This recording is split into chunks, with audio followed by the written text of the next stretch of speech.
Halo semuanya, perkenalkan, nama saya Ramadana Cemat Prakoso. Saya akan menjelaskan tentang Protect Health Voltage. Sebelumnya, apakah kalian pernah mendengar tentang Protect Health Voltage? Atau ada yang tahu tentang apa itu Protect Health Voltage? Untuk lebih jelasnya, simak video berikut. Dapat terlihat apa jadinya ketika kalian sedang melakukan pengisian pada baterai, tiba-tiba tegangan yang masuk pada baterai melebihi kapasitasnya. Akibatnya akan seperti gambar berikut, yaitu HP kalian akan mengalami kerusakan. Coba kita lihat ke perangkat lainnya.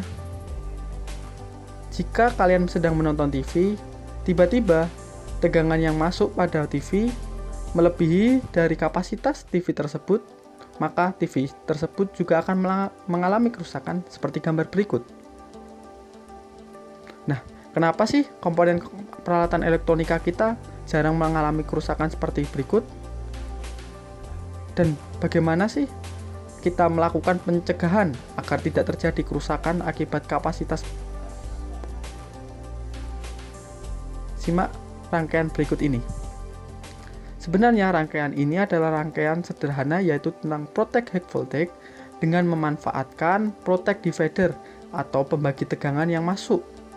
Untuk lebih jelasnya, simak video simulasi berikut.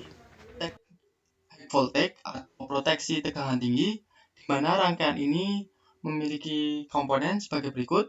Yang pertama adalah saklar SPDT seperti itu.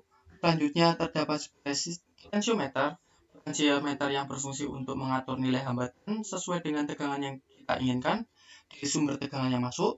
Selanjutnya terdapat 3 buah resistor, yang dimana resistor masing-masing tersebut adalah fungsi untuk mencegah atau menghambat adanya arus yang berlebih. Serta selanjutnya terdapat L431, di mana gunanya adalah sebagai stabilator, di mana cara kerjanya melakukan switching mode power supply, di mana switchingnya ini adalah switching tegangan yang masuk pada kaki-kaki komponen, yaitu pada kaki TIP seperti itu. Selanjutnya adalah sebuah regulator 7806, di mana regulator ini adalah berguna untuk meregulasi tegangan masukan. TIP sendiri, TIP 42 adalah 142 adalah tipe PNP yang berfungsi untuk penguat arus. Serta di sini adalah sebuah diode free wheel atau yang terpasang pada relay yang berguna untuk penundaan dropout kontak ketika daya dilepas dan relay kumparan digunakan. Di sini terdapat sebuah relay bernilai 5 volt dan outputnya itu adalah sebuah beban. Jadi kita ibaratkan di sini bebannya itu adalah sebuah LED. Nanti kita yang mana kalau dalam contoh sehari-hari dapat seperti dan lain-lain. Di sini dapat dua sumber. Anggap 12 volt ini adalah high voltage serta 9 volt ini adalah low voltage. Apa yang akan terjadi pada masing-masing kaki tersebut? Namun sebelumnya kita akan ubah dulu kakinya. 20 volt, ini 20 volt, kita terus nilainya itu pada tengahnya, yaitu nilai tengahnya dari 10 atau 42%-nya. Karena apa? Nanti akan didapatkan rumus yang akan saya jelaskan di slide selanjutnya. Nah, selanjutnya kita tambahkan DC voltmeter untuk melihat pengaruhnya.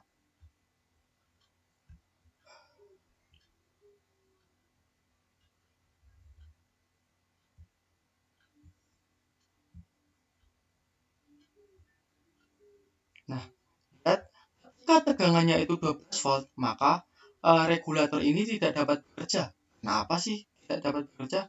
Karena tegangan yang masuk di sini adalah bernilai 12 volt. Namun ketika 9 volt, maaf sebelumnya, ini harus dibagi dengan cara membagi tegangan ya. Nah, seperti ini. Nah, maka beban ini akan menyala dan ketika nilainya 9 volt, saya ulang, ketika nilainya 9 volt, maka tegangan V ini bernilai 0. Kenapa bisa bernilai 0? karena tegangan ini akan diteruskan sehingga kumparan ini akan berjalan, dan relay ini akan dalam kondisi tetap, yaitu pada kondisi closed loop. Nah, sehingga beban ini akan berjalan, menyala baretnya. Namun ketika kita memberikan tegangan tinggi, tegangan yang PN ini akan melebihi batasnya, regulator akan melebihi batasnya, sehingga relay ini kumparan ini akan terputus seperti ini. Nah, ini adalah simulasinya. Bagaimana cara saya merangkai nilai ini dan mengapa kita bisa mengatur nilai persenannya ini harus dalam 2%, akan saya lihatkan cara penghitungannya pada gambar berikut. Selanjutnya kita akan masuk ke dalam satunya, yaitu 43%. 43% dari nilai 100K itu adalah 43.000,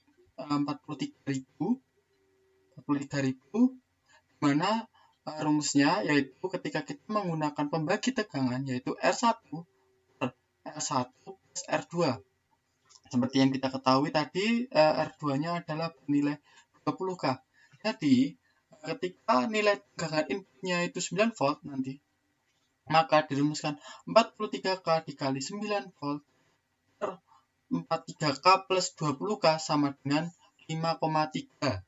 Nah, ini adalah hasil keluarnya, 5,3. Jika kita menggunakan sebuah regulator, maka regulator itu aktif ketika tegangan yang operasional bernilai 5,5 volt. Jika kita menggunakan tegangan 12 volt, kita gunakan tegangan 12 volt. Maka ketika kita melakukan perhitungan dengan 12 volt, kita menghitungkan 12 volt,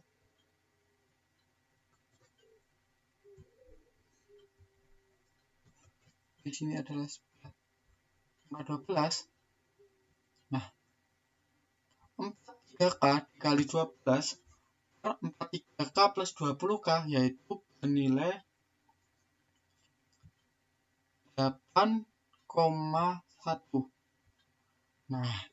Nilai 8,1 ini yaitu tegangan operasionalnya melebihi dari batasan operasional regulator. Maka dari itu, mengapa kita harus mengukur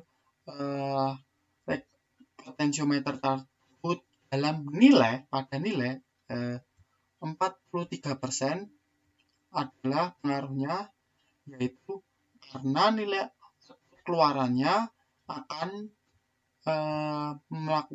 dapat melakukan pembatasan pada keluarannya, seperti itu. Yang pertama adalah gambar skematik, di mana gambar skematik ini akan tersusun sebagai berikut, sama gambar yang ada seperti gambar yang ada pada simulasi, itu di mana di sini terdapat R1 sebuah potensio, ini resistor. Di sini adalah tempat input masuknya tegangan sumber, yaitu adalah sumber masuknya tegangan.